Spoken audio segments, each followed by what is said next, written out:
haula wala quwwata illa billah wa ba'du.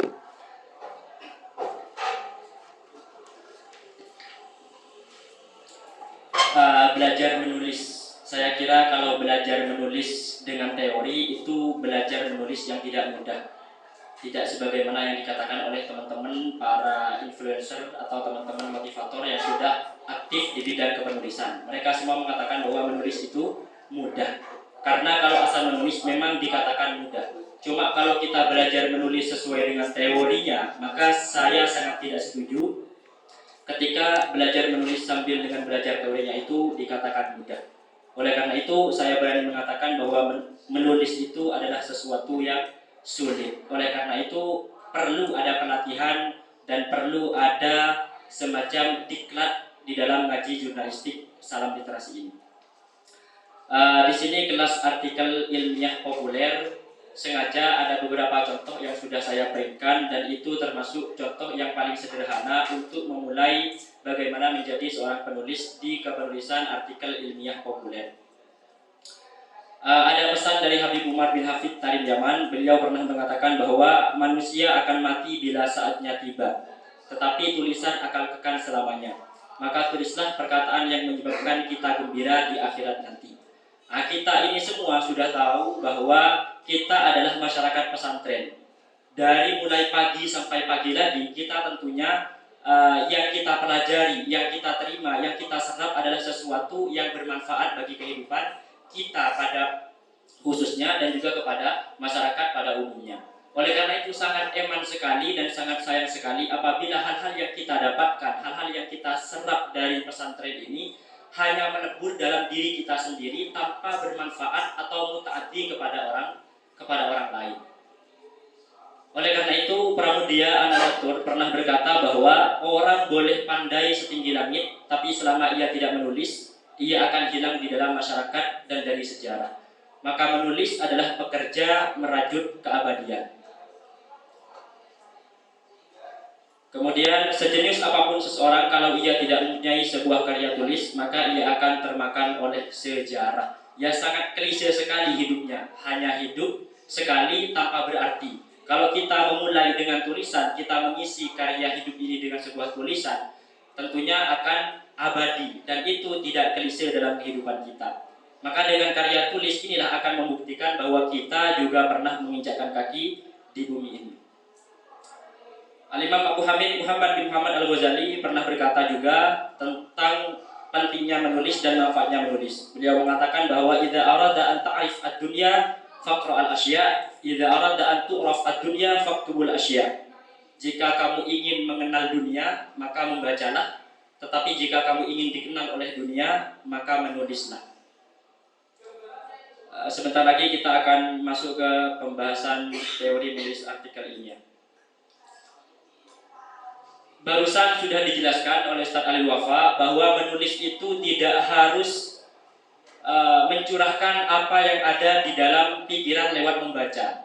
Bahwa banyak sekali contoh-contoh seseorang itu bisa menulis tanpa harus melalui membaca. Maksudnya tanpa perlu dia suka membaca terlebih dahulu. Seperti yang dijelaskan bahwa dia harus mempunyai kewajiban atau tanggung jawab, sehingga dengan tanggung jawab dan kewajiban tersebut dia mau tidak mau membuka referensi yang seharusnya dia jadikan bahan tulisan dan data dalam tulisannya. Apa itu menulis? Menulis itu adalah menuangkan pikiran, menuangkan gagasan, menuangkan perasaan, menuangkan perkataan dan menuangkan pengalaman. Di poin terakhir itu berangkat bukan dari sesuatu yang kita baca, tapi dari sesuatu yang kita rasakan dalam pengalaman hidup. Makanya sesuatu yang biasanya kita alami sebelumnya, kemudian kita tuliskan dalam sebuah tulisan, maka hasilnya itu lebih menjiwai daripada tulisan-tulisan yang hanya didapatkan dari membaca. Kenapa? Karena dia memiliki nilai plus, nilai lebih, yakni dia memiliki sebuah pengalaman dalam tulisan yang ditulis tersebut.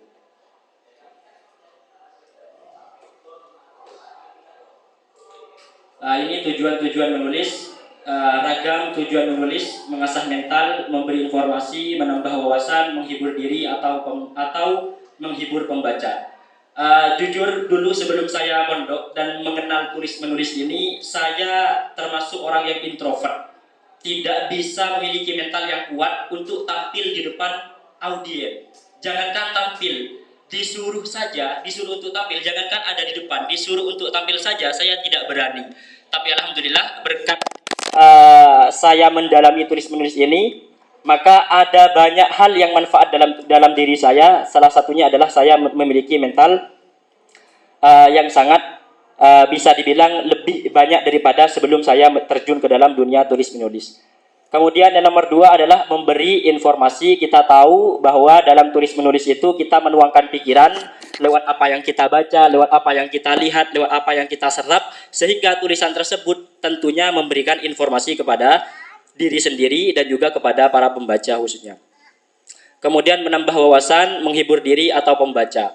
Nah, untuk yang menghibur diri atau pembaca ini biasanya lebih ke tulis menulis yang genrenya atau orientasinya itu sastra. Kalau sastra seperti puisi, novel, esai itu lebih ke menghibur diri.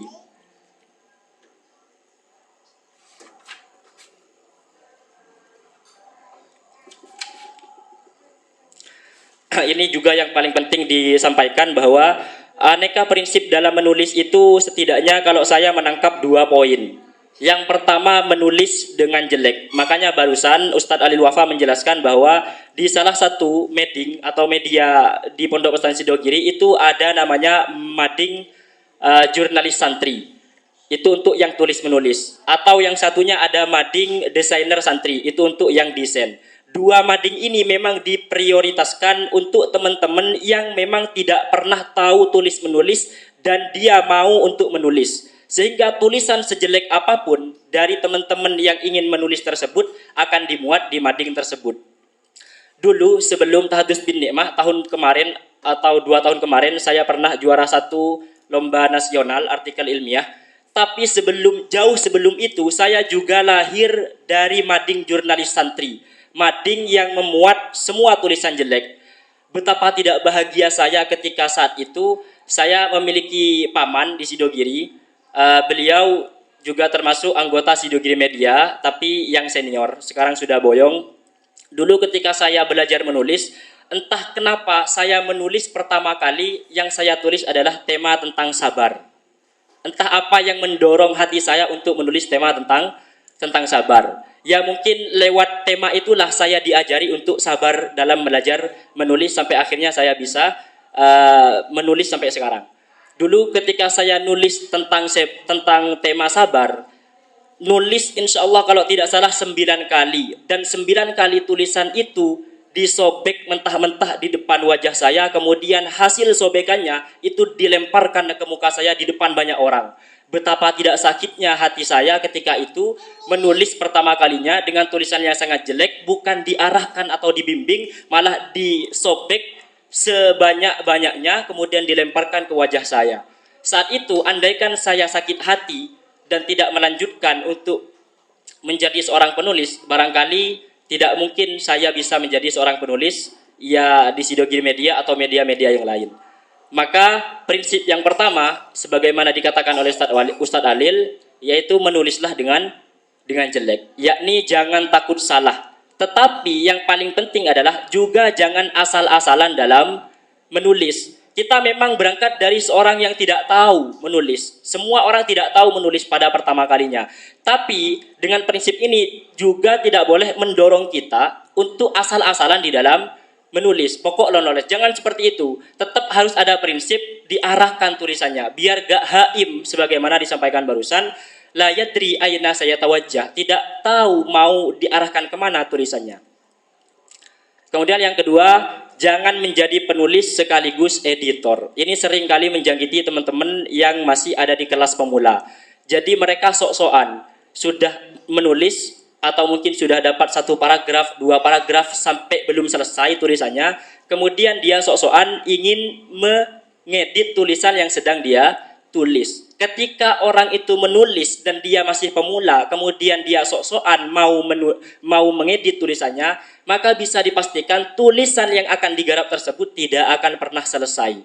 Kenapa? Karena dia masih pemula, masih belum waktunya untuk mengedit. Kalau sudah waktunya mengedit, maka dipersilahkan. Kalau masih pemula, maka biarkan menulis selama ide masih mengalir. Jadi selama ide, wawasan dalam otak kita atau data dalam otak kita ini masih ada, teruslah menulis, jangan sampai dibuat berhenti karena ingin mengedit. Jangan berhenti menulis karena ada kesalahan pengetikan dan lain-lain. Nah, ini lagi. Yang paling penting menulis itu jangan disingkat-singkat. Seperti ketika kita menulis di WA, di Facebook, atau di story-story yang lain. Itu jangan pernah membiasakan diri menulis dengan tulisan yang singkat-singkat. Itu konsep yang pertama. Editing baru boleh dilakukan pasca tulisan sudah selesai atau saat ide sedang tidak ada. Kecuali nanti ketika kita menulis di pertengahan, kemudian kita mandek, apa yang mau kita tulis datanya sudah tidak ada, maka dipersilakan untuk mengedit tulisannya, seperti itu.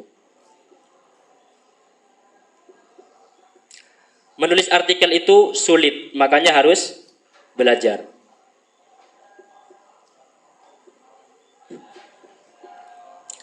Kemudian sebenarnya yang membuat menulis artikel itu sulit gara-gara beberapa hal berikut. Yang pertama adalah takut memulai. Ini lagi-lagi takut memulai. Kenapa kamu gak menulis? Karena saya takut untuk memulainya. Takut tulisan saya jelek, takut tulisan saya dibully, takut tulisan saya dikritik oleh orang lain. Nah, gara-gara takut inilah maka tidak akan bisa melahirkan seorang penulis. Yang nomor 2, tergesa-gesa saat menulis artikel. Biasanya ini lahir atau terjadi ke teman-teman yang diberikan tanggung jawab dengan deadline yang waktunya sebentar. Dia masih pemula, tapi dikasih deadline hanya 1 minggu untuk menyelesaikan satu tulisan. Akhirnya dia tergesa-gesa. Ketika tergesa-gesa, data masih belum lengkap, kemudian konsep outline-nya juga masih belum jelas, kerangka tulisan masih belum lengkap. Akhirnya dia tergesa-gesa saat menulis artikel. Akhirnya hasil dari artikelnya itu tidak bisa dibaca, melainkan hanya menjadi kumpulan tulisan, kumpulan kata-kata saja.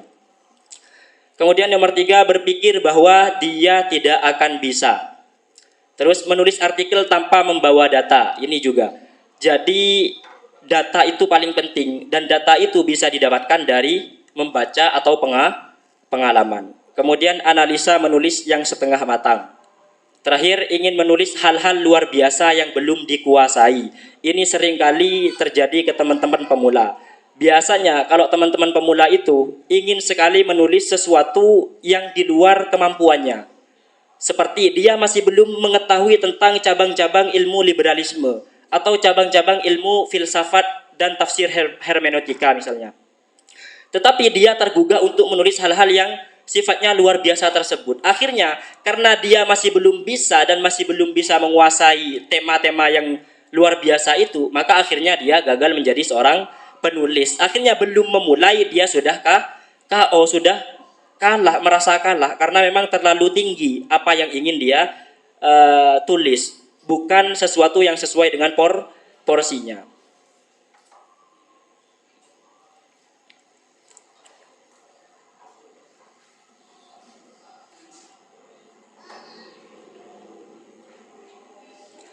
Beberapa hal yang harus diperhatikan bagi seorang penulis, khususnya bagi pemula. Yang pertama, ya tentunya rajin membaca, kemudian rajin dan senang menulis, selalu membawa buku saku, jangan pernah menulis dengan tulisan yang disingkat-singkat. Terakhir, berusaha selalu berpedoman pada bahasa baku, yakni cek di KBBI. Jadi memang kuncinya itu tidak boleh disingkat-singkat seperti kita nulis WA itu. Kemudian yang paling penting adalah kita selalu berpedoman kepada apa yang ada di dalam Kamus Besar Bahasa Indonesia, Kamus Bahasa Baku. Jadi apa-apa kita harus kiblatnya kepada Kamus Besar Bahasa Indonesia karena memang kita ingin menulis dengan menggunakan bahasa Indonesia.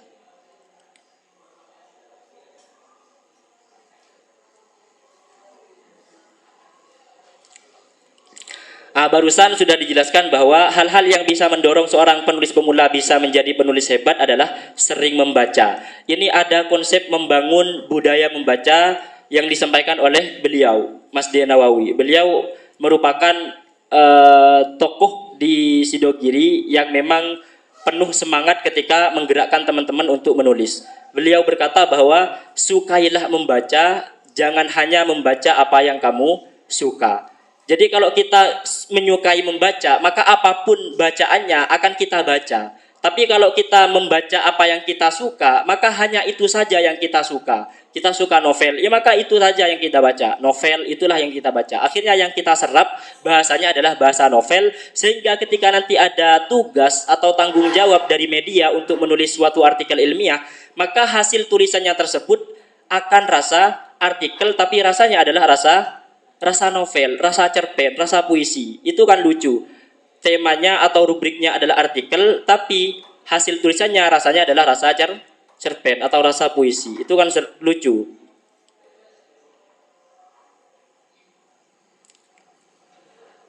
Ini mau menulis ya harus membaca. Misalkan kita mau menulis artikel ilmiah. Kalau kamu mau menulis artikel ilmiah yang baik dan bagus tentunya, maka sebelum menulis itu kamu harus banyak membaca artikel ilmiah yang baik dan bagus. Sebaliknya, misalkan ingin menulis tentang sastra, maka sebelum menulis kamu juga harus membaca banyak tulisan terkait sastra yang baik dan juga yang menggugah. Juga menulis biografi. Kita ingin menulis biografi seperti menulis masyaikh di Fatihul Ulum misalkan. Maka kita harus membaca hal-hal yang serupa, yakni buku-buku bacaan yang di sana memuat tulisan-tulisan biografi. Sehingga dengan konsep inilah kita konakan terlebih dahulu, kita membaca apa yang mau kita tulis terlebih dahulu, maka tulisannya tersebut akan terarah. Dulu ketika saya pertama kali belajar menulis, itu saya sering baca novel. Ketika kebetulan mendapatkan tugas dari media, dari mading untuk menulis tentang akidah, saya nulis tanpa membaca akidah terlebih dahulu. Akhirnya apa? Akhirnya tulisan akidah tersebut rasanya adalah rasa cerpen, rasa novel, rasa esai. Akhirnya tidak sesuai dengan orientasi tulisan. Jadi kalau kita ingin menulis apa-apa, nulis sastra, maka sebelumnya harus membaca sastra. Ingin menulis biografi, maka sebelumnya harus membaca biografi. Ingin menulis artikel ilmiah, maka sebelumnya harus membaca artikel ilmiah. Biar hasil tulisannya tersebut tidak nano-nano.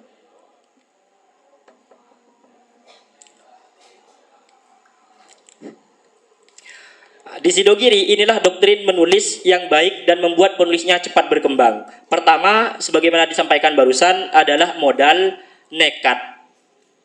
Dari modal nekat ini, maka teman-teman tersebut bodoh amat. Mau orang mengatakan tulisan saya itu jelek, mau orang mengatakan tulisan ini tidak terarah, mau orang mengatakan tulisan ini penuh dengan ambiguitas, tidak jelas misalkan. Maka tidak peduli karena memang modalnya dari awal adalah modal nekat, tidak peduli apa yang akan dikomentari oleh orang-orang. Kemudian tidak malu bertanya.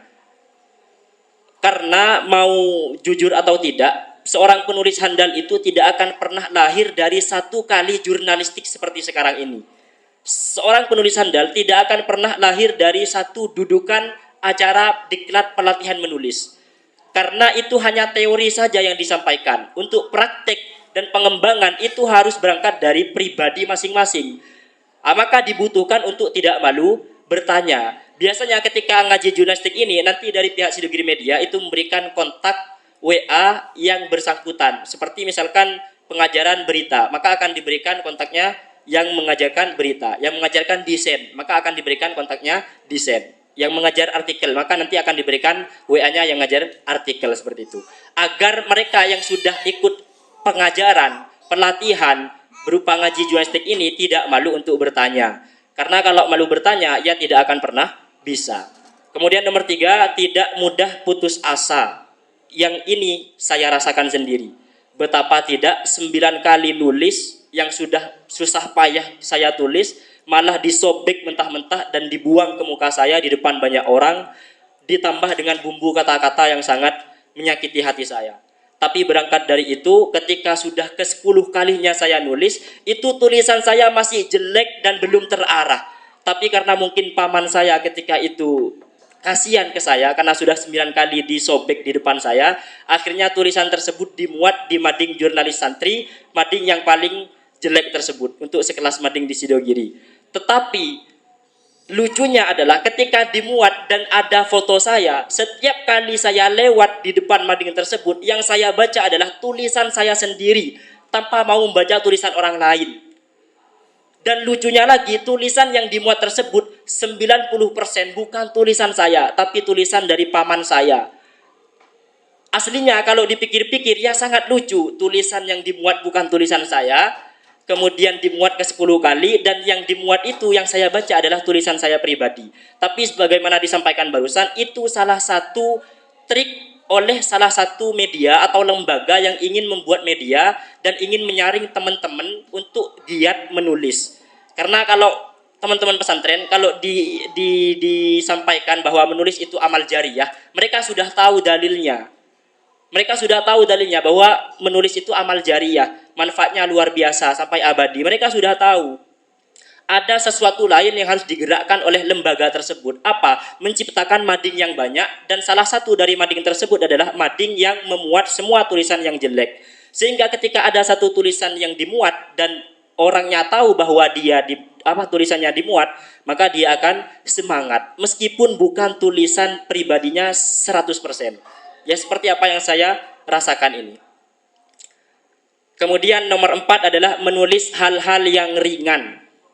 Ini bagi penulis pemula. Di sana sudah saya sertakan beberapa contoh. Itu tema yang sangat ringan dan cara penulisan yang sangat ringan. Itu yang perlu digarisbawahi oleh teman-teman. Jangan sampai menulis sesuatu yang tidak dikuasai. Harus berangkat dari hal-hal yang ringan. Selanjutnya menulis karena ada kewajiban. Ya, ini sudah saya jelaskan, menulis karena ada kewajiban. Kemudian terakhir mendalami karakteristik orientasi tulisan.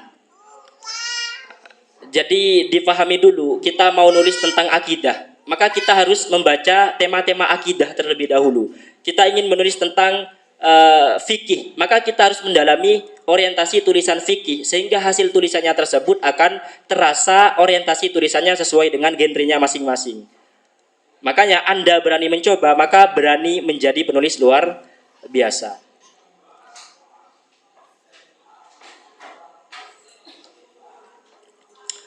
Kemudian trik membangun karakteristik tulisan yang baik. Nah, di Sidogiri itu triknya ada 4. ATME.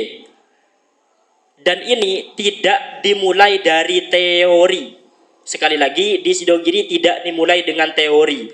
Apa yang dikatakan artikel ketika pembinaan dari Badan Pers Pesantren, tidak ada satu orang dari teman-teman yang ngisi, teman-teman yang senior itu yang ngisi ke teman-teman yang junior, mereka tidak akan mencekoki teman-teman apa yang dikatakan artikel, apa yang dikatakan esai, apa yang dikatakan dengan puisi. Tidak, tapi langsung dikasihkan materinya, langsung dikasihkan contohnya, langsung diprintkan tulisan yang sudah jadi, langsung dikasihkan majalah yang sudah ada. Ini dibaca, ini dipelajari, silahkan diamati, silahkan ditiru, silahkan dimodifikasi, silahkan diedit sendiri. Makanya itu ada istilah di Sidogiri ATME. Yang pertama adalah diamati. Kita ada tulisan, sudah ada tulisan di depan antum semua, itu ada tulisan saya, silahkan diamati cara kepenulisannya.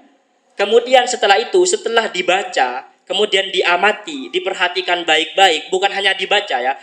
Sebenarnya kalau menjadi penulis itu harus mengamati, bukan hanya membaca. Kalau teman-teman yang bukan penulis itu hanya membaca, sehingga ketika sudah dibaca, diserap oleh otak, itu sudah selesai. Tapi berbeda dengan teman-teman yang mengamati sebuah tulisan, yang mengamati sebuah gaya, yang mengamati sebuah hal-hal yang ada di depan kita. Ketika konsep atau world view kita, cara pandang kita itu diubah, bukan hanya sekedar membaca, tapi juga mengamati, maka akan ada hal manfaat yang bisa kita ambil dan itu bermanfaat kepada orang lain nantinya. Seperti contoh dalam tulis menulis, kita ada buku, kita ada artikel, tinggal kita baca, kemudian kita amati tulisan tersebut. Bagaimana cara menulisnya orang penulis ini? Dimulai dengan seperti apa? Contoh muqaddimah atau pembukaan. Itu dimulai dari apa? Apa dimulai dari kasus? Dimulai dari sebuah kasus misalkan. Di sana ada contoh zuhud. Ada contoh artikel zuhud. Di muqaddimahnya saya mulai dengan sebuah pertanyaan besar. Karena banyak orang-orang salafi wahabi mungkin yang bertanya atau mempertanyakan bahwa zuhud itu ya harus tidak memiliki uang. zuhud itu harus tidak memiliki mobil, zuhud itu ya harus tidak cinta kepada dunia. Apakah benar seperti itu zuhud? Itu muqaddimah yang dimulai dengan sebuah pertanyaan. Dengan mengamati, bukan hanya membaca, maka kita akan tahu caranya menulis. Kita, ternyata penulis ini ketika memulai muqaddimah penulisannya, pembuka dari penulisannya, itu dimulai dengan sebuah kasus yang dipertanyakan. Kemudian dari muqaddimah itu menimbulkan pertanyaan, apakah memang benar sebuah konsep zuhud yang dipahami oleh kelompok sebelah seperti itu? Mari kita bahas dalam kajian selanjutnya. Baru kita masuk ke dalam isi tulisan atau inti dari tulisan itu sendiri. Dengan cara mengamati tulisan tersebut, maka akan lebih memudahkan kepada kita untuk bisa meniru tulisan tersebut. Sehingga yang nomor 2 adalah tiru. Trik yang kedua adalah meniru apa yang telah Anda amati dari tulisan tersebut. Setelah diamati, cara menulisnya seperti ini. Dimulai muqaddimahnya seperti ini. Muqaddimahnya dimulai dari deskripsi zuhud. Orang itu masih belum tahu apa zuhud. Apa definisi yang sesuai dengan referensi Ahlussunnah wal Jamaah? Apa zuhud itu? Faraghul qalbi min a'anid dunya, kan seperti itu. Jadi meskipun kaya, kalau orang tersebut tidak cinta kepada dunia, meskipun mobilnya ada 100 mobil, meskipun HP-nya iPhone semua, tapi itu semua tidak masuk ke dalam hati orang tersebut, maka sesuai dengan konsep kitab-kitab Mu'tabaroh, dia dikatakan seorang zahid atau seorang yang zuhud. Itu dimulai dengan sebuah definisi. Itu dari apa yang kita amati. Sehingga nanti ketika ingin kita menulis, caranya adalah ditiru. Seperti ini caranya. Kita tiru tulisan tersebut. Baru yang nomor 3 adalah dimodifikasi. Setelah berhasil meniru tulisan yang telah diamati, trik selanjutnya adalah memodifikasi tulisan yang sudah kita buat. Karena kalau cuma kita meniru, maka kita akan dihukumi sebagai orang yang plagiat. Niru tulisan orang tanpa mau berpikir itu sangat cacat di dalam dunia kepenulisan. Dan itu sangat membuat pembodohan kepada orang tersebut. Karena dia tidak bisa berkarya, hanya mengkopi karya orang lain, kemudian diatasnamakan sebagai dirinya sendiri.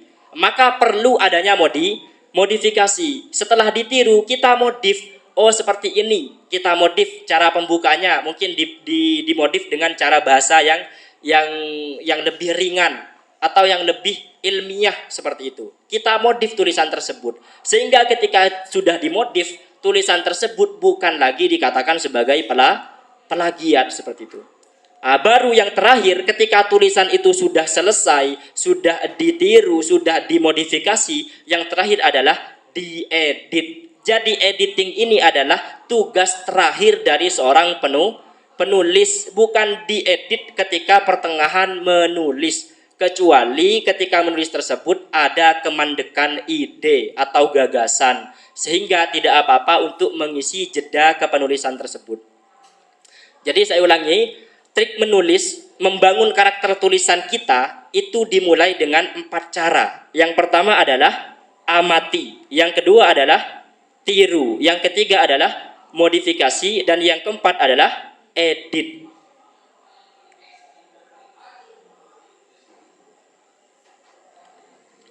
Ini bagaimana langkah memulai menulis artikel yang baik. Di Sidogiri itu ada setidaknya 6 langkah. Yang pertama, mencari ide tulisan. Ini sudah mulai masuk ke teori kepenulisan artikel. Yang pertama adalah mencari ide tulisan. Tentu kalau orang itu ingin menulis, dia harus punya ide tulisan. Mau nulis apa dia? Pasti ingin menentukan. Seperti ketika dia disuruh menulis artikel, dia akan menulis, saya ingin menulis tentang manfaatnya bersedekah. Itu sudah nemu ide tulisan. Kemudian setelah itu menentukan tema dan judul. Tema ini lebih umum, kemudian judul ini lebih khusus. Contoh di sini.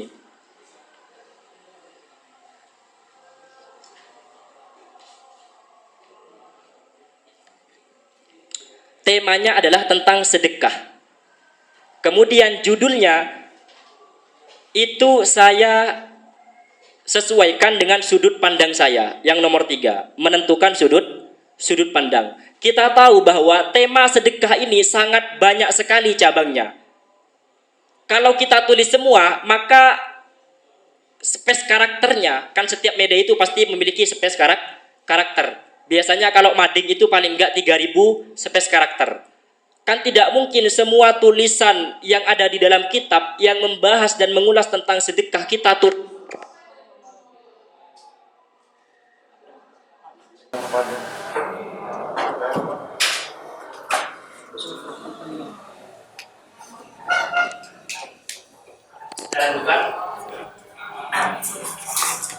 Tema tentang sedekah.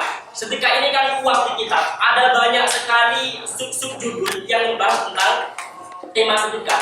Tetapi lagi-lagi karena kita nulisnya itu di media, bukan sebagai bentuk buku. Karena kita pemula, pasti nulisnya di mading atau di media cetak misalkan. Pasti itu ada batas karakternya oleh si pemret. Sampai nulis tentang tema sedekah, temanya sedekah, silakan tulis, terserah bebas mau dibahas dari mana, sudut pandangnya dari mana. Kemudian yang paling penting adalah space karakternya hanya 4000 karakter tulisan, tidak boleh lebih. Sehingga kalau mau ditulis semua nanti tidak akan cukup. Nah, makanya butuh dari sudut pandang.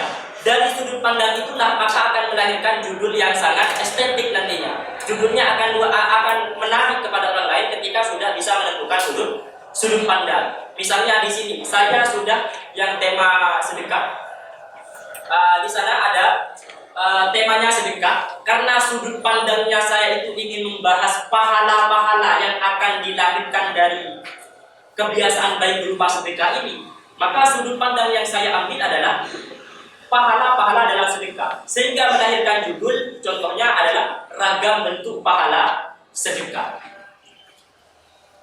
Itu tulisan yang saya tulis di Sidoarjo dan sudah terbit. Itu ada pembuka di paragraf pertama. Kemudian setelah itu ada isi 1, 2, 3, 4, 5, 6, dan yang terakhir adalah penutup. Nah, itu konsep menulisnya artikel di Sidoarjo. Nah, ketika sudah kita menemukan ide, kemudian tema sudah kita tentukan, kemudian judul kita tentukan dari hasil sudut pandang yang akan kita tulis, maka nanti akan memudahkan kita di dalam menulis dan menyelesaikan sebuah tulisan tersebut. Kalau masih temanya masih global dan sudut pandangnya belum kita tentukan mau menulis dari mana, maka sampai kapanpun tulisan tersebut tidak akan selesai. Ataupun kalau sudah selesai, sangat nano-nano, karena tidak sesuai dengan alur dari rencana awal. Makanya harus ada sudut pandang. Di sini sudut pandangnya adalah dari pahala sedekah. Contoh lain, misalkan kita tahu Gus Zulfikri, perang pemikiran sekarang itu yang paling bahaya dari teman-teman liberal. Liberal ini kan sangat luas. Kalau kita mau menulis tentang bahayanya liberal, itu terlalu global, terlalu universal, terlalu umum. Maka perlu sudut pandang. Dari sisi mana yang mau dibahas? Oh, ternyata dari liberal yang pembahasannya tentang pluralisme, yang mengatakan bahwa semua agama itu benar. Nah, itu yang kita bahas. Sehingga tulisan kita itu terarah. Kalau pembahasannya masih umum, masih tentang liberal, maka sangat umum dan sangat menyulitkan penulis ketika ingin menyelesaikan sebuah tulisan. Paling tidak di paragraf pertama, kedua atau ketiga itu bagus, tapi paragraf selanjutnya itu tidak akan bisa meneruskan. Kenapa? Karena terlalu umum.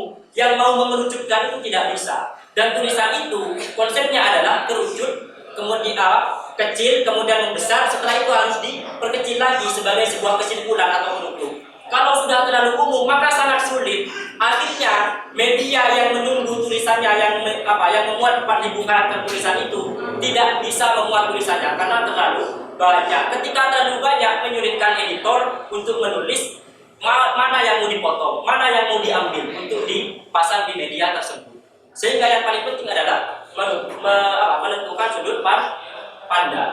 Baru setelah itu mencari data. Sudah disampaikan barusan oleh Ustaz Alim gambarannya bahwa yang paling penting itu adalah sudut pandangnya. Kalau sudah ketemu sudut pandangnya, oh bahaya tentang feminisme, sebuah ajakan kesetaraan gender misalkan, mau diulas dari segi kebahayaannya. Tapi sudut pandangnya feminisme kan masih luas. Oh ternyata yang mau kita bahas adalah orang-orang feminisme menuduh atau menuding umat Islam ini meruntuhkan kemuliaan orang perempuan karena hanya laki-laki yang diperbolehkan poligami. Nah, itu kan feminisme. Ternyata lebih kerucut lagi, yang mau dibahas adalah membantah orang-orang feminisme yang menuduh kita bahwa umat Islam telah meruntuhkan orang perempuan karena hanya laki-laki yang dibolehkan poligami, bukan perempuan diperbolehkan poliandri. Nah, dari situlah maka akan mengerucutkan tulisan sehingga akan mempermudah penulisnya untuk menulis tulisan tersebut. Sehingga ketika sudah tahu, ternyata yang mau ditulis temanya feminisme, yang mau ditulis sudut pandangnya adalah menolak orang-orang feminis yang mengatakan orang Islam telah meruntuhkan kaum perempuan karena perempuan tidak diperbolehkan poliandri. Berarti pembahasan tentang poligami. Maka akan memudahkan penulis untuk mencari data, tentang poligami ini. Langsung kita buka kitab, buka buku yang membahas tentang pemahaman yang benar terkait pemahaman poligami dalam Islam. Apakah benar Islam itu meruntuhkan kaum perempuan dengan konsep poligami ini, dengan syariat poligami ini? Maka akan terjawab. Sehingga membuat penulisnya itu mudah mencari data karena memang sudah terarah tulisannya. Kemudian nomor 5. Nomor 5 ini adalah membuat outline. Ini yang paling penting. Outline selesai, 50% tulisan bisa dikatakan selesai. Saya garap buku, tapi masih ada di percetakan, masih nunggu dicetak selesai. Ini hanya dicetak sebagai contoh. Ini ada buku ini tentang sejarah perempuan Islam yang hebat. Di sini ada outline. Ini namanya outline. Outline itu adalah kerangka dari tulisan itu sendiri. Kerangka dari tulisan. Kalau kerangkanya itu sudah selesai, bisa dipastikan 50% tulisan bisa gampang diselesaikan. Contoh di sini biar mudah. Ini ada outline yang sudah saya tentukan. Tema sedekah. Yang megang tema sedekah bisa dilihat. Di sana outline-nya ada lead atau pembuka, muqaddimah kalau dalam bahasa Arabnya. Kalau teman-teman pesantren biasanya mengenal dengan muqaddimah. Kemudian setelah itu ada isi atau tubuh tulisan. Kemudian yang terakhir adalah ending atau penutup. Di lead atau pembuka itu bisa kalian isi dengan sekelumit tentang temanya itu, tentang sedekah misalkan. Berarti bisa dijelaskan sekelumit tentang sedekah. Bisa dari definisinya, bisa dari keuntungannya, bisa dari daun hadis kalau misalkan ada hadis, bisa juga daun ulama atau yang lain. Itu sebagai pembuka atau lem. Kemudian isi atau tubuh tulisan. Isi atau tubuh tulisan ini adalah sudut pandang yang kita tulis itu. Ternyata yang sudut pandangnya bagusan, temanya sedekah, judulnya ragam pahala sedekah. Sudut pandangnya adalah membahas tentang pahala-pahala sedekah. Maka dalam isi tulisan ini, dalam tubuh tulisan ini adalah isi dari sudut pandang itu sendiri, pembahasannya. Maka karena saya itu membahas tentang ragam bentuk pahala sedekah, maka tentu 6 poin yang saya masukkan dalam tulisan ini adalah tulisan yang memuat referensi tentang pahala-pahala sedekah, baik yang ada di dunia dirasakan oleh kita sekarang atau kelak di akhirat. Nah, itu isi tulisannya dari sudut pandang. Baru setelah itu ending atau penutup. Nah, ending atau penutup ini adalah berisi kesimpulan. Bisa doa, bisa harapan, bisa pesan. Misalkan di doa, misalkan ditutup dengan doa atau harapan. Dari apa, misalkan dari apa yang sudah saya jelaskan, dari apa yang sudah penulis jelaskan di atas, sangat sia-sia sekali apabila hanya menjadi bacaan yang diserap oleh otak kita tanpa ada aksi dan reaksi dari kita untuk juga turun tangan menyedekahkan sebagian harta-harta kita. Oleh karena itu, harapan dari seorang penulis, tulisan ini bukan hanya menjadi kumpulan kata-kata saja, tetapi juga menjadi amunisi bagi pembaca untuk juga semangat menyedekahkan sebagian hartanya. Seperti itu. Itu penutup yang berupa doa atau harapan seperti itu. Nah, itu akan memudahkan kita di dalam menyelesaikan tulisan. Terakhir, karena ini padam atau jelek, terakhir eksekusi tulisan. Saya ulang lagi, yang pertama mencari ide tulisan, yang kedua menentukan tema dan judul. Kemudian yang ketiga, menentukan sudut pandang. Kemudian mencari data. Setelah sudut pandang selesai, ternyata saya mau membahas tentang pahala-pahala sedekah, baik di dunia akan membuka banyak referensi yang menjelaskan ragam pahala sedekah seperti itu. Kemudian membuat outline. Membuat outline ini ya pembukanya mau diisi seperti apa. Kemudian isinya itu mau dimulai dari mana. Kemudian tengah dan penutupnya seperti apa. Kemudian terakhir epilognya atau penutupnya mau diisi doa, harapan atau pesan. Ketika sudah selesai outline-nya, sudah kita print misalkan, atau sudah ada di otak kita, misalnya kita cerdas, nggak perlu kita print atau kita tulis sebelumnya, maka akan terarah. Ketika terarah, membuat ide dalam otak kita itu lebih mengalir. Ketika mengalir, maka kita santai dan enjoy ketika menggarap tulisan, sehingga bisa satu kali duduk, asalkan data, referensi dan pentingnya sudah selesai, bisa satu kali duduk tulisan itu selesai. Bahkan bisa 30 menit atau 20 menit tulisan sebanyak ini bisa selesai dengan bagus dan dengan rapi. Karena memang sejak awal sudah dipersiapkan apa? Kerangkanya sudah selesai, sudut pandangnya sudah selesai, kemudian datanya sudah ada. Sehingga karena sudah komplit akan memudahkan penulis. Kalau masih belum komplit kok terlalu resah tentang sebuah tema sedekah, tapi data masih nggak ada, sudut pandang masih belum ada. Kemudian kerangka tulisan mau diarahkan seperti apa, pembukanya mau dimulai dengan definisi apa definisi atau yang lain, kemudian isinya mau mengulas tentang apa, kemudian penutupnya seperti apa, masih nol. Maka analisanya setengah matang. Ketika analisa setengah matang, tulisan nggak bisa selesai. Maka ketika menulis mukaddimah saja, satu paragraf atau satu garis atau dua garis mandek. Ketika mandek putus asa, ketika putus asa, sudah selesai. Ending sudah selesai dan gak akan dibuka lagi, ditutup atau bahkan dihapus. Ketika dihapus sudah selesai, gak akan bisa menjadi seorang penulis. Seperti itu.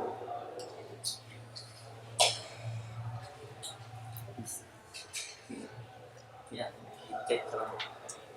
nanti saya copy filenya ini biar jadi materi di sini dan dipelajari oleh teman-teman yang senior, sekaligus nanti teman-teman yang junior bisa diajari dari tema ini. Kemudian dari mana mendapatkan ide tulisan? Kita akan bertanya-tanya sebagai seorang penulis pemula. Entah lagi kalau dia sudah penulis lanjutan, sudah bisa menulis dan merangkai kata. Yang pertama adalah tulisan. Tulisan yang pernah kita baca itu akan menjadi ide tulisan. Jujur, saya menggarap buku ini yang setebal 300 ini, saya belum tahu apa yang saya tulis sebelumnya.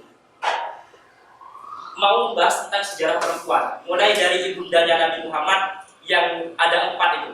Ada Sayyidah Aminah, kemudian Sayyidah Halimah Sa'diyah, kemudian budaknya itu yang selalu Ummu Aiman, dan satu lagi yang belum saya tulis, itu ada 4.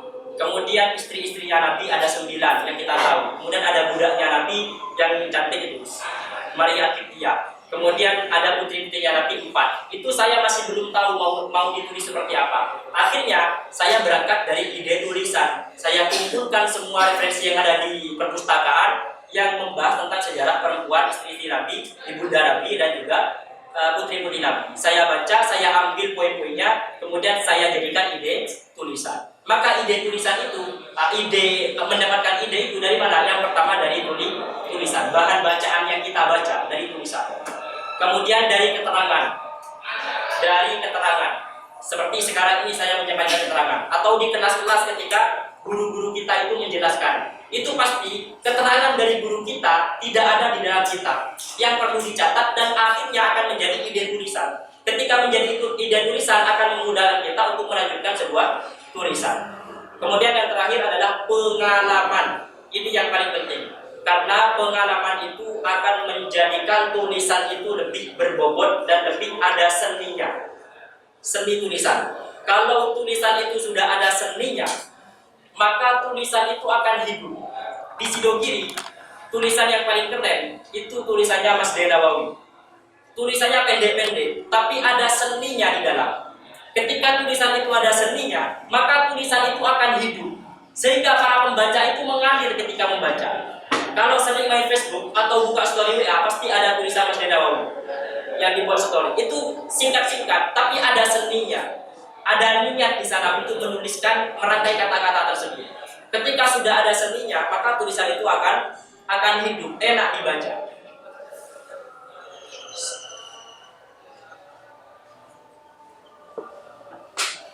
Kemudian seni menulis artikel ilmiah, mencari tema atau gagasan sudah. Mulailah dengan tulisan ringan. Nah, kita tahu itu sudah saya jelaskan, tulisan yang saya sebar itu tulisan yang sangat ringan dan sangat mudah diamati, ditiru, dimodifikasi dan diedit. Kemudian berpikir sistematis, kemudian membuat outline. Sebentar lagi kita membuat outline. Praktek membuat outline.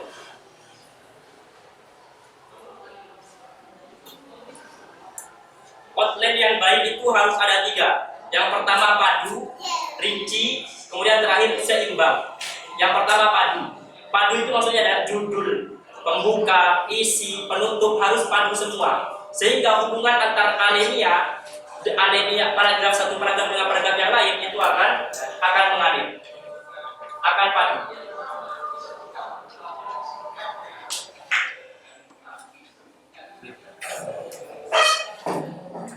Kemudian rinci, setiap poin penting yang akan ditulis dimasukkan ke outline. Kemudian terakhir seimbang, setiap bagian tulisan harus sesuai dengan porsinya masing-masing.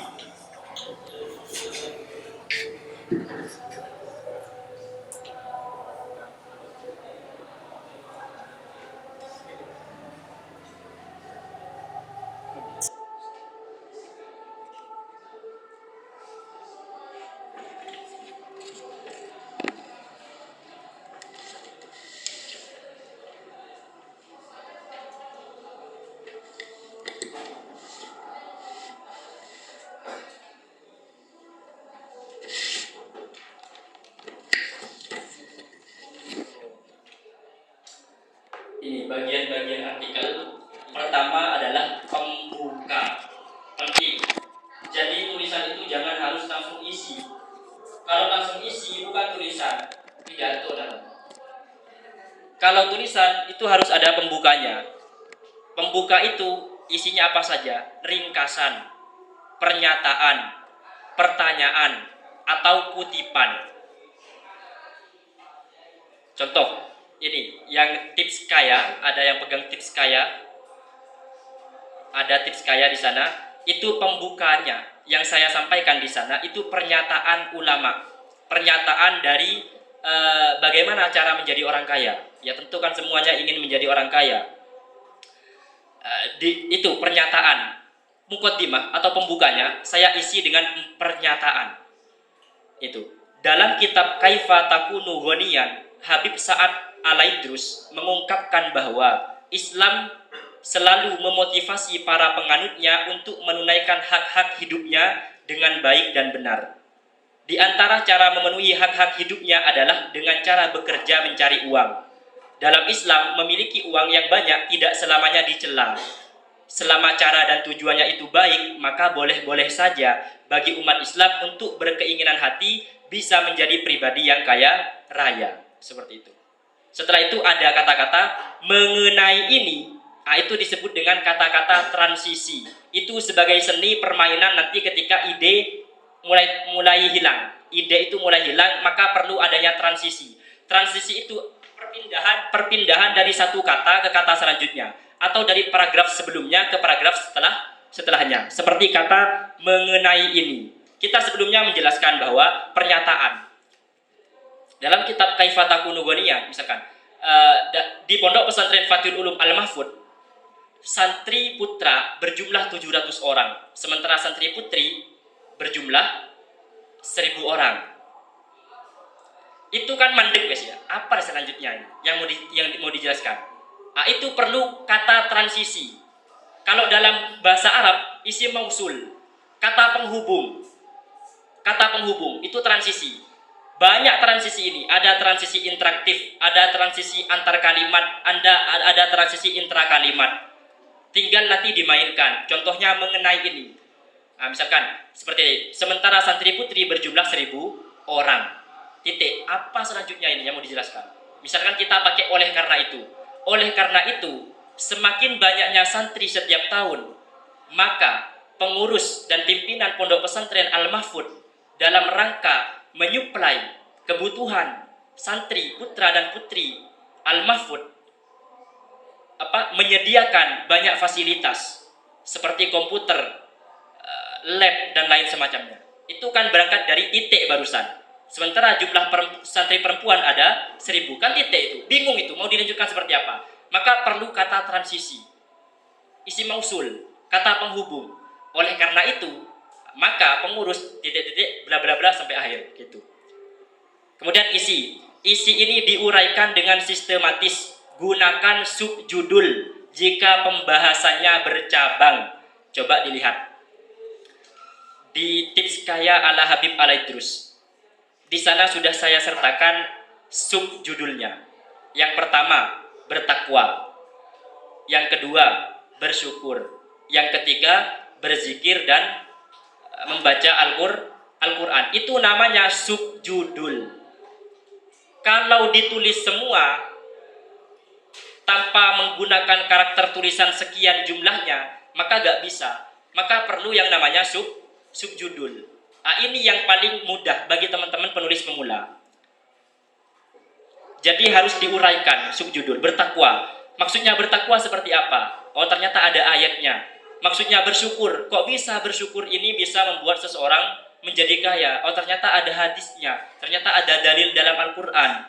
Seperti la in syakartum la azidannakum. Kalau kalian bersyukur, maka akan aku tambah nikmatku. Seperti itu. Itu kan sudah jadi referensi, jadi dalil. Maka bisa dijelaskan. Tinggal nanti kalau ingin penjelasannya lebih mendalam, tinggal buka tafsir-tafsirnya. Bahwa menurut Imam Jalaluddin As-Suyuti, maksud dari Al-Quran ini adalah tafsirannya begini. Nanti buka referensi yang lain seperti itu. Kalau ingin dikembangkan tulisannya.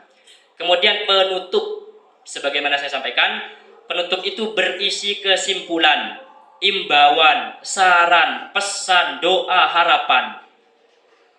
Sehingga mengajak pembaca untuk melaksanakan apa yang diingini oleh penulis.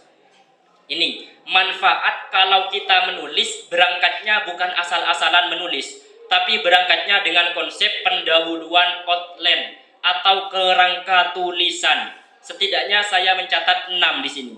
Yang pertama, penulisan artikel bersifat konseptual. Kita konsep dulu, kita buat kerangka dulu di otak kita atau di catatan kita. Mau nulis apa? Dikonsep dulu terlebih dahulu. Oh, pembahasannya seperti ini. Nanti pembahasan isinya seperti ini. Baru endingnya seperti ini. Sudah kita konsep. Bukan asal-asalan temanya apa? Sedekah. Mana laptopnya? Saya menulis. Gak bisa seperti itu. Kita keterbatasan data. Maka dikonsep terlebih dahulu. Ketika konsep sudah selesai, maka cari data. Nah, itu namanya outline. Yang kedua, penulisan artikel lebih terarah. Terarah. Seperti tadi itu, liberalisme, luas.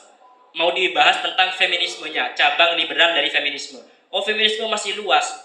Ada lagi kasus di dalam feminisme tentang ar-rijalu qawwamun 'alan nisa. Al-Quran menyatakan bahwa laki-laki yang berhak memimpin wanita. Benarkah dalam semua aspek? Nah, itu kita bahas. Kita cari datanya. Maka akan terarah ketika sudah ada kerangka tulisannya. Nomor 3, penulis lebih cepat menyelesaikan tugasnya. Jelas. Kalau sudah kerangka tulisan sudah ada, kita cari data sudah ada, penulisan akan selesai. Kalau masih gak ada kerangka tulisan, ya sebagaimana daunnya Kiai barusan ketika bertamu di ruang sebelah ini, kadang menulis satu paragraf sudah mandek. Kenapa? Karena gak terkonsep, data juga gak ada. Akhirnya mandek, gak bisa dilanjutkan. Kemudian nomor 4, penulis dapat menghindari kehabisan ide. Ide ini penting. Kalau ide sudah gak ada, gak bisa dilanjutkan. Tapi kalau sudah dikonsep dari awal, maka kemungkinan kehabisan ide itu tidak bisa. Kemudian memudahkan penulis menambah ide dan data baru. Nah, kita tahu, ini biasanya terjadi di penulisan buku. Biasanya buku itu, kita nulis buku, outline-nya terlebih dahulu. Yang mau kita bahas, kita catat terlebih dahulu. Oh, yang mau kita bahas, misalkan karena saya kemarin itu jadi tim pembukuan tentang feminisme, membantah orang-orang feminis yang mengatakan Islam meruntuhkan kaum perempuan, saya buat itu outline-nya. Ternyata saya buat sebagai gambaran. Bagian pertama itu sejarah feminisme. Apa yang dimaksud dengan feminisme, sejarah feminisme, saya catat. Kemudian bagian kedua itu tentang pernyataan atau komentar tokoh tentang bahaya feminisme. Kemudian bagian ketiga polemik atau syubhat-syubhat orang feminis yang mengatakan Islam meruntuhkan orang perempuan. Itu dicatat seperti konsep nusus dalam Islam. Kok boleh laki-laki memukul orang perempuan dalam Islam? Kok dilegalkan? Itu masuk, nanti dibantah. Kemudian poligami, kok boleh laki-laki poligami? Uang hak asasi manusia dibuka lebar. Nanti juga ditulis. Kemudian, dan masih banyak lagi. Sehingga itu kan terkonsep, outline-nya sudah ada. Tapi terkadang di tengah jalan, di tengah kepenulisan itu ada ide baru. Contoh ya, kita sholat, itu biasanya kalau sholat meletak khusyuk, banyak sekali ide-ide nyasar ke otak kita.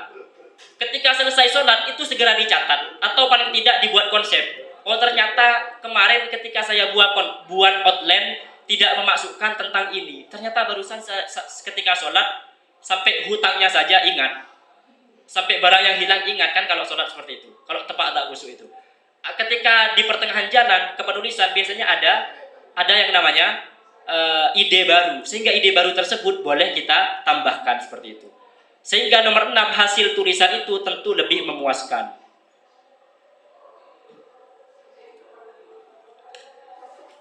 Lanjutannya banyak memainkan peran transisi atau kata sambung. Transisi atau sepatah dua patah kata penghubung hendaknya selalu ada di antara lead atau isi.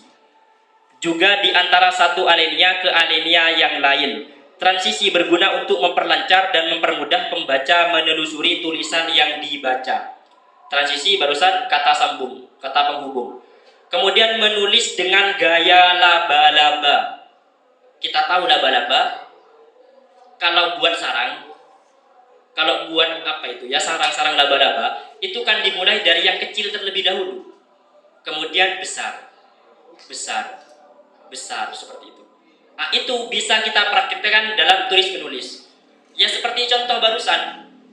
Ini contoh yang memang saya sengaja dibuat karena saya menjadi materi di sini. Tips kaya ala Habib Sa'ad Al-Idrus. Itu kan ada nomor 1 bertakwa, nomor 2 bersyukur, nambah subjudul, nambah pembahasan. Tips kaya itu kan banyak, apa saja? Ternyata pertama ini, deki nambah lagi. Yang kedua apa? Nanti yang nomor 3 nambah lagi. Yang keempat nambah lagi. Kalau nanti lebih banyak lebih oke. Disesuaikan dengan karakter tulisan di media tersebut. Ini contohnya kata penghubung, ada intra kalimat, ada antar kalimat, ada korelatif. Contoh yang intra kalimat itu seperti jika, agar, supaya, bahwa, karena, ketika, maka, dan lain semacamnya. Kedua, antar kalimat. Antar kalimat itu bisa dengan akan tetapi, jadi, namun, hanya saja, terlepas dari itu, oleh sebab itu, mengenai ini, dalam hal ini, itu kata antara kalimat. Kemudian untuk yang korelatif itu menggabungkan dua kata transisi. Contoh, tidak titik-titik melainkan. Tidak hanya di santri putra ada mading, melainkan juga di santri putri. Itu korelatif. Ada dua kata penghubung yang dimainkan. Baik titik-titik maupun baik santri putra maupun santri putri. Tidak hanya tetapi juga, bukan hanya melainkan juga, demikian sehingga. Demikian ini disampaikan oleh Profesor Adian Husaini terkait pentingnya mempelajari kitab-kitab ulama salaf. Sehingga teman-teman santri yang rajin membaca kitab-kitab salaf akan menguatkan pondasi akidah, syariat, dan akhlaknya. Seperti itu. Itu dimainkan. Kemudian sedemikian rupa sehingga apakah atau entah jangankan pun. Ini contohnya. Makanan itu diolah sedemikian rupa agar terasa lezat sehingga mampu membuat lidah bergoyang. Itu kan korelatif itu, yang di tengah itu sedemikian rupa sehingga. Contoh lagi, baik Fatimah maupun Aisyah keduanya sama-sama orang yang aku cintai, misalkan ibunya atau mbaknya. Nomor 3, aku tidak tahu barang kesukaannya apakah buku atau tas. Aku masih memikirkan sampai saat ini. Penulis pemula itu harus sering latihan seperti ini terlebih dahulu sebelum latihan menulis ke artikel lepas. Contoh, tidak hanya tetapi juga. Tidak hanya Linda yang terlihat kecewa, tetapi juga orang tuanya dan lain semacamnya. Makin tinggi posisi yang kita dapatkan, makin berat atau kian berat pula tantangan yang harus kita hadapi dan lain semacamnya. Nah, ini biar lebih tergambar. Maksud menulis gaya laba-laba. Langsung ke poin-poinnya.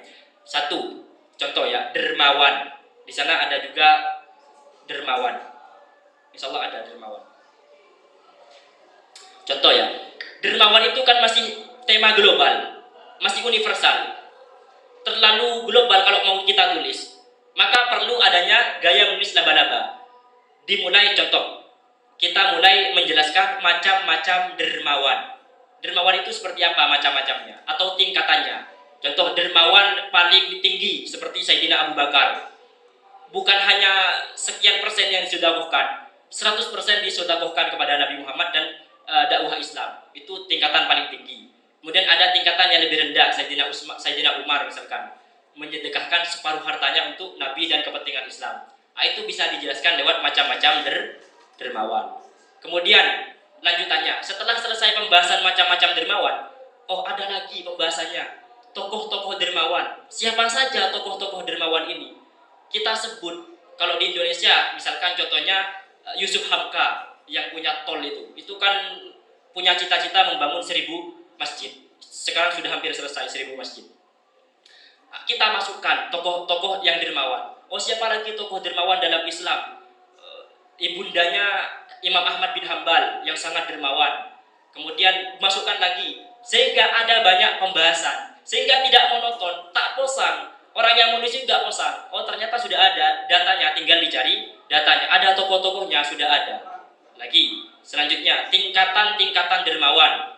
Kemudian ganjaran apa saja yang diperoleh oleh orang yang dermawan. Dari 4 pembahasan ini, maka kita akan paham bahwa tulisan itu tidak akan mandek. Yang pertama ditulis tentang macam-macam dermawan. Setelah selesai pembahasannya, lanjut. Oh, tokoh-tokohnya ada 3 disebutkan. Tingkatan-tingkatannya oh ada 2 disebutkan. Kemudian terakhir ganjaran, pahala yang akan didapatkan oleh orang yang dermawan. Tinggal dicari data Al-Quran atau hadis atau lain semacamnya. Nah, sekarang praktek. Ini bisa dikasih kertas. Kalau ada kertas seperti ini ya, nak, yang kosong, tinggal diberikan ke teman-teman yang mau yang ikut pelatihan, yang ingin praktek menulis. Ini contohnya, ini nanti ada sesi kedua. Sesi pertama qoblal Jumat, sesi kedua ba'dal Jumat. Dan nanti ada tulisan terbaik. Tulisan terbaik akan mendapatkan souvenir Sidogiri Media berupa kaos, kemudian apa itu? Gelas, kemudian gantungan kunci, stiker, yang paling penting itu kaos dan majalah.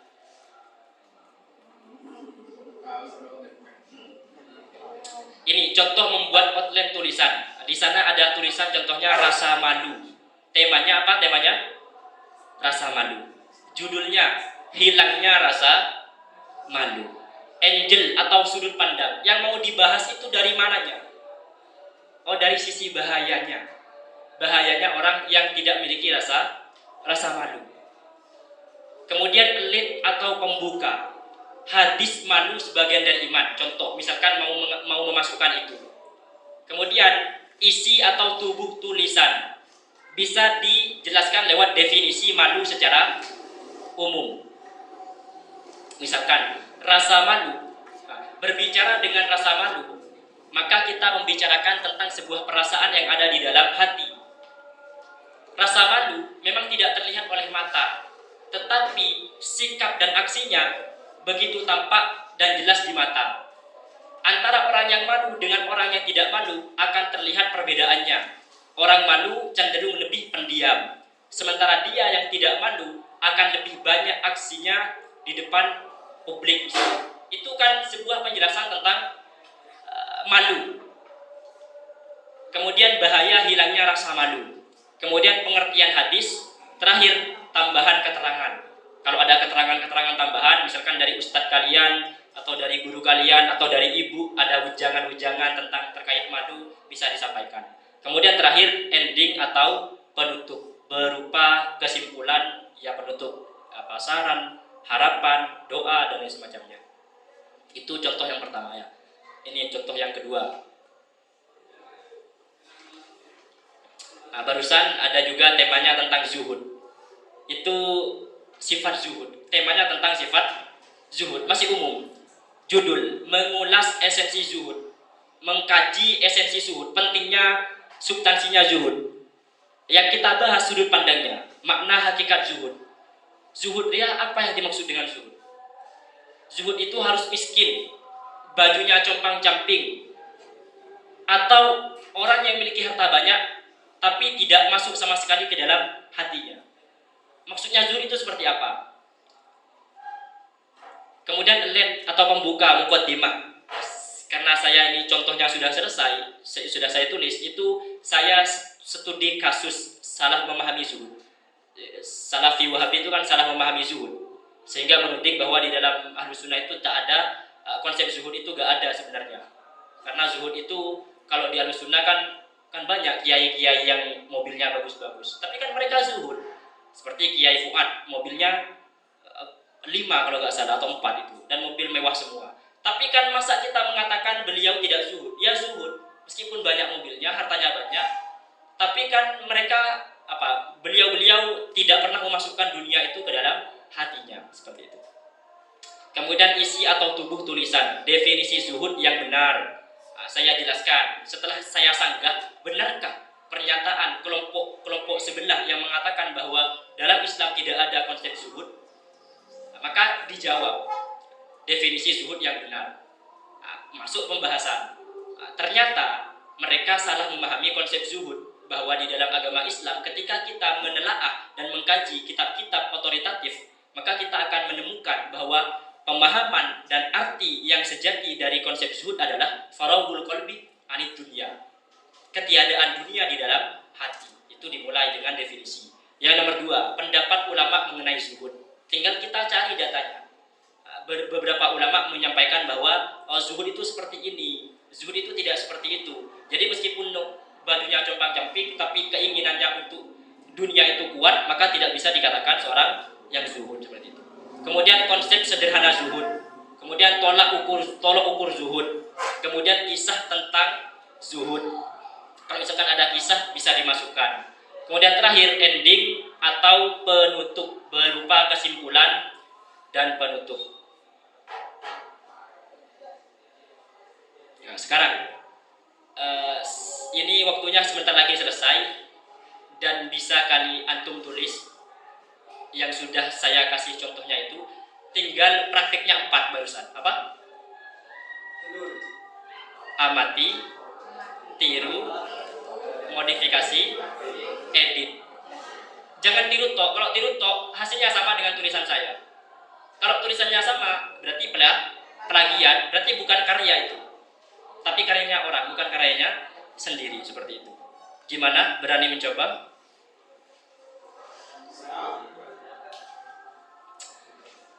Saya sama dengan antum semua. Dulu saya bukan siapa-siapa, saya gak pernah tahu menulis sama sekali. Dan sampai 10 kali nulis, 9 kali nulis tentang sabar yang disobek di depan muka saya dan dilemparkan ke muka saya. Itu awal cerita saya menulis. Tapi 2 tahun kemarin saya ikut lomba menulis artikel nasional ilmiah. Kebetulan itu nulisnya sampai 35 halaman lembar. Bisa dikatakan sama dengan skripsi, hampir menyamai skripsi. Itu ya sekedar tahdits bin nikmah. Yang juara 2 itu Syarifah, doktor. Yang juara 3 itu profesor, sudah nulis tentang psikologi. Saya nulis tentang psikologi. Bayangkan, psikologi gak pernah dipelajari di pesantren. Yang dipelajari utawi ikiku. Temanya psikologi. Tapi saya punya keinginan kuat. Masa saya gak bisa membuktikan? Saya pelajari, saya buka referensinya, saya baca ala kadarnya, saya tulis. Dari 700 peserta yang jebol ke Masjid Nawawi cuma 3 orang. Yang paling banyak mahasiswa itu kalau di luar Mesir dan Yaman yang ikut lomba ketepatan ini. Tapi yang hasil dari juri ada 3 penulis. Dan saya mampu mengatakan bahwa seorang pemula bisa bermimpi dan bisa mewujudkan mimpinya. Ada pertanyaan sebelum ada praktek tentang meniru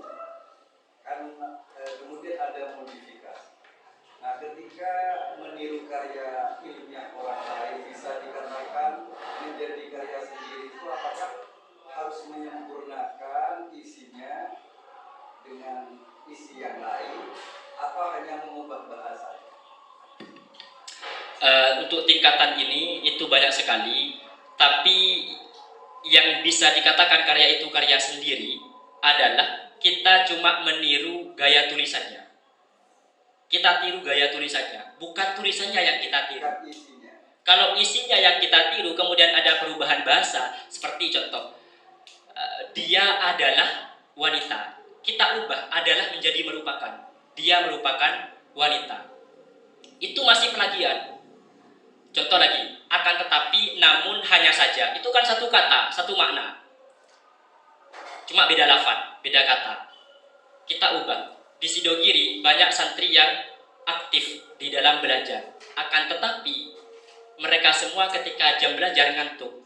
Pakai akan tapi. Kemudian kita tiru, kita ubah cuma kata-kata, akan tetapi diubah menjadi namun. Maka itu tetap dikatakan plagiat. Kalau niru itu maksudnya adalah substansinya kita tiru, cara tulisnya kita tiru, tulisannya murni dari kita. Contohnya barusan, di Sidogiri ada begitu banyak santri yang aktif di dalam belajar. Akan tetapi ketika waktunya jam belajar, mereka kebanyakan mengantuk. Tinggal kita ubah. Misalkan di Sidogiri problem utama bagi pengurus adalah ketika jam belajar banyak santri yang terkena ngantuk. Meskipun di sisi lain mereka semua antusias dan semangat di dalam mengkaji suatu pelajaran. Itu kan substansinya sama, tapi penyampaiannya dengan kata-kata yang berbeda. Nah, cuma ketika kita menjadi penulis pemula, kita kan masih belum tahu seperti itu belum tahu. Cekak ini ya. Jujur wes, cekak karena saya juga pemula dulu. Berangkatnya niru, kita tiru, tiru seperti ini caranya nulis. Nanti ketika kita sudah tahu caranya nulis, kita modifikasi seperti itu. Isinya sama, berarti bungkusnya beda. Bungkusnya beda. Intinya permainan kata-katanya, bukan hanya mengubah satu kata saja. Karena banyak di Indonesia kata-kata mulotif, kata-kata yang beda tapi sama makna seperti itu. Jadi ya amati dulu, kita amati. Coba kalian baca tulisan ringan itu, tulisan yang paling ringan di Sidogiri Media, tulisan itu. Tip pesantren, rubriknya. Tinggal diperhatikan, antum baca sebentar lagi, ketika jeda, kemudian antum tulis, ulang dengan poin-poin dan hadis yang sudah saya masukkan, tapi pakai bahasanya sampean. Seperti itu. Bukan bahasa Allah itu ya? Bukan. Bahasa ilmiah. Bahasa ilmiah. Karena artikel ilmiah populer. Nanti kita sesi tanya jawab terkait teori menulis selanjutnya, seperti perbedaan akan tetapi namun, perbedaan adalah merupakan. Itu kan teori tambahan. Dan itu sebenarnya tidak penting. Yang paling penting adalah nulis dulu. Seperti itu. Sesuai dengan outline yang sudah saya perhatikan, sampean baca, datanya diambil, diolah sendiri, kemudian dihasilkan tulisan dari jenengan. Nanti ada tulisan terbaik dan mendapatkan kaos eksklusif dari Sidogiri Media. Ini kapan waktunya?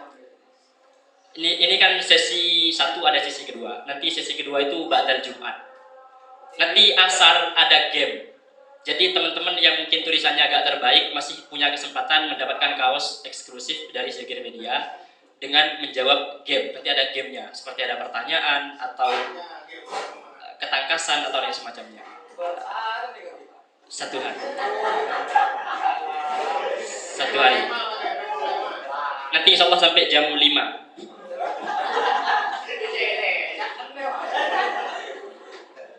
Intinya ini ada 5 tulisan. Itu sudah ada sebagian outline, contohnya cara membuat outline seperti ini. Tinggal sampean baca hasil tulisannya. Kalau memang mau tema seperti itu, tinggal diambil datanya dan hasil tulisnya harus berbeda. Maksudnya bahasanya tinggal berbeda. Untuk bolanya bisa ditiru, diamati, ditiru dan dimodifikasi seperti itu. Kalau misalkan punya tema lain, mau membahas tentang pentingnya menikah di usia muda, silahkan ditulis. Atau pentingnya belajar ilmu agama di era milenial, silahkan. Kalau misalkan ada tema-tema yang lain, monggo ditulis. Nanti setelah selesai ada tanya jawab. Misalkan bingung, ternyata ini mau diarahkan kemana, terusnya bisa nanti ditanyakan di sesi kedua. Nanti kalau ada kemandekan bisa konsultasi langsung. Kalau butuh referensi, saya sudah membawa beberapa majalah. tinggal antum baca sebentar lagi. Di Studio Media ada istimbat, ada nasyid dan lain semacamnya, juga ada tamasya. Ini sepertinya di sini setiap tahun harus ada seperti tamasya. Tamasya ini apa ya? Bukan. Tamasya itu laporan pengurus tahun. Seperti di sini misalkan ada kegiatan bahasa Arab, bahasa Inggris, siapa kepalanya, kegiatannya apa saja. Itu di tema di sini bisa dibaca oleh pengurusnya dan bisa ditiru biar ada setiap tahunnya ada. Wassalamualaikum warahmatullahi wabarakatuh.